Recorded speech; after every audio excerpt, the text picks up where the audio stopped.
Hai ma'am purong pukuramjari ma'am igi channel da mukasu taram nokchari ma'am ngasi su ai anova recipe ma puraga laksare ma'am ngasi gi recipe se akhoi gi maitai sing na yamna pamna ba ko chakempomba gi recipe ni ado machan si su khara aina sum pamba sing do phange aduna akhoi gi hangam nauna thorok gi palak janam nakupi tilhau mana phadigom paukhon adai kana ikai thabi si singse na loina leijaraga ismai chamdana loin thamjare mana masing singse ko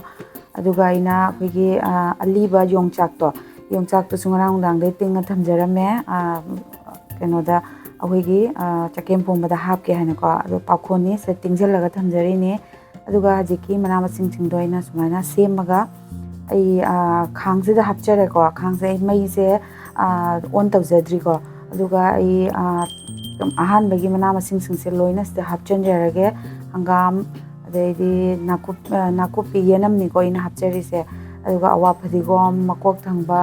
kai thabisu soi sanjare aduga ina tilhong mana adedi paukhon chu khara phadigom chu khara ina loina soijalaga ai ahan bagi loi hapchare ko aduga ai hajik ina hapkadaba se myam yanghanjarake ko tuma momta nauna thorok mana masing sing se myam haubani ko ari indam ningdam da se yamna chaing yang su hawi hai tare ko mana masing se fresh oi bani na ade inga inge unta bai mana masing se yam hawi ado myam si gi matang sa ai cheng se aina ani muk sure ba ko tingjal laga thamine macha cheng ama lei ba adu ne manam su khara nungsi ba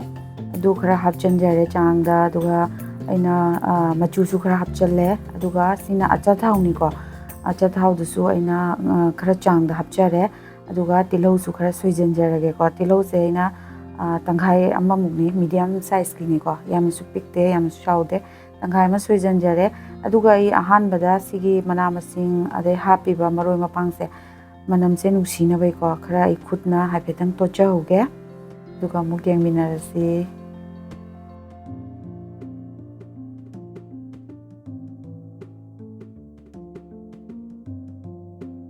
ma'am तोचरे को तोटलब मतुंगदा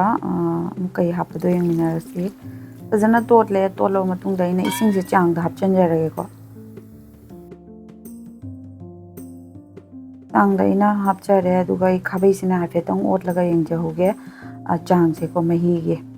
अदो मयाम दे सुमाइना थोंगनाब्रा इसु खंगदे गी सागी ओइबा जुम अइना खंगजबदो अदो जुम अदुगी मोंगदा थोंगजबने मयाम सु कमाई थोंगे comment हाइबिरमो अदो ma'am आई हिंजांग से सौबा होरे को अदो ऐसे पोचै हापकदबा वाली आई अदुम स्टेप बाय स्टेप आई हापचरके हाइरके कई कई हापचै हाइबदुसु को मैम फजना सौगले आई सिगी मतंग से मोरोक अटेकपा अनि हुम मा हापचनजरे मैम आई वीडियो से हिंबदो नुआरगदी लाइक शेयर सब्सक्राइब तोबो काउबिगनो शेयर सु तोबिउ मैम सिगी मई से मीडियम फ्लेम द तोरगा इना चौहलिने हाई फ्लेम द ओरगदी फोटो यामनि यांगना मही से कंगनगनी बको मफोन ताहोरोय अखोगी मोंधाबदो ओइरोयबा दो मैम सिगी मतंग से इना हजि हापिदो सिंगनी को सिंग खरा आई ग्रेटर द ग्रेट तोरा हापचरे अदुगा ngसाई इना तिंगगा थंबा योंगचाक तो अदु हापचनजरे अदुगा इना हजि हापिसिना सिंग अयाइबा अयाइबने खजिंगने अदुगा मुकांगा गुंबा अखोय अयाइबा ngतने सिसिंग सिम खरा हापचनजरगे अखोगी रोज लेनबगी दो चकेम्पोम्बदा दिंगा सुदुम हापनै को अदु सुमाइना आइना खरा हापचनजरे अदुगा फजना ओटलगा मु सौहनजरगे को अदुई मतुंगा करी हापमु यंगमिनारसी दुगा आई हजि हरिबोप मु हापचनजरे को हरिबोप से आइना कतंग थेंगना हापै मरमदे कै मनम से होरन यामना मुंझलगा सु मनम से थोक्तबनीबा को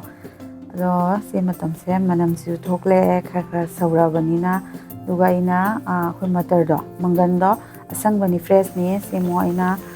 खरा हापचरे हाफ कप मु ओरंगनी को इना हापिसे अदुगा सिगी मतंग सिदा अखोयगी मनम से नुसिना बै पाउखोन से इना खयाम हापचले अदुगा होरन थांगरमदाइ दमु हापना बै खरा सु थमजरी अदुगा सिना मु अवा फदिगोम इना हापचनजरे मकोक अखोय खरा मकोक थांगबदुनी को अदुसु खयाम हापचनजरे मनम से अखोय नुसिना बै को अदुगा हापगा मैम सुम मनम से थोकले हरिबोप ने अवा फदिगोम पाउखोन की मनम से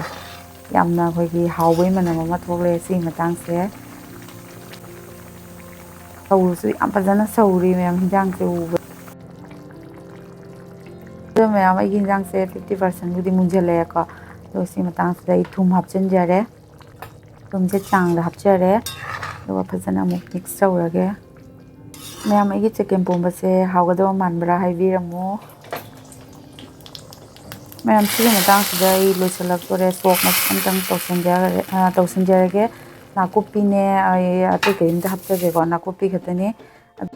ꯃꯌꯥꯝ ꯑꯩꯁꯦ ꯂꯣꯏꯁꯤꯜꯂꯦ ꯄꯥꯎꯈꯣꯟꯅꯦ ꯑꯗꯩ ꯐꯗꯤꯒꯣꯝꯅꯦ ꯑꯩꯅ ꯑꯁꯣꯏꯕꯗꯣ ꯍꯥꯞꯆꯤꯟꯖꯔꯦ ꯑꯗꯣ ꯒꯦꯁꯁꯨ ꯑꯣꯐ ꯇꯧꯔꯦꯀꯣ ꯑꯗꯣ ꯌꯣꯠꯀꯤ ꯈꯥꯡꯅꯤꯅ ꯃꯥꯒꯤ ꯃꯩꯁꯥꯗꯨꯅ ꯑꯗꯨꯝ ꯁꯧꯔ ꯂꯩꯔꯦ ꯃꯌꯥꯝ ꯉꯁꯤꯒꯤꯗꯤ ꯃꯇꯥꯡꯁꯤꯗ ꯂꯣꯏꯖꯔꯦ ꯃꯊꯪꯗꯁꯨ ꯑꯅꯧ ꯑꯅꯧꯕ ꯚꯤꯗꯤꯑꯣ ꯃꯌꯥꯝ ꯄꯨꯔꯒ ꯂꯥꯛꯀꯦ ꯉꯁꯤꯒꯤ ꯑꯣꯏꯅꯗꯤ ꯃꯌꯥꯝ ꯕꯥꯏ ꯕꯥꯏ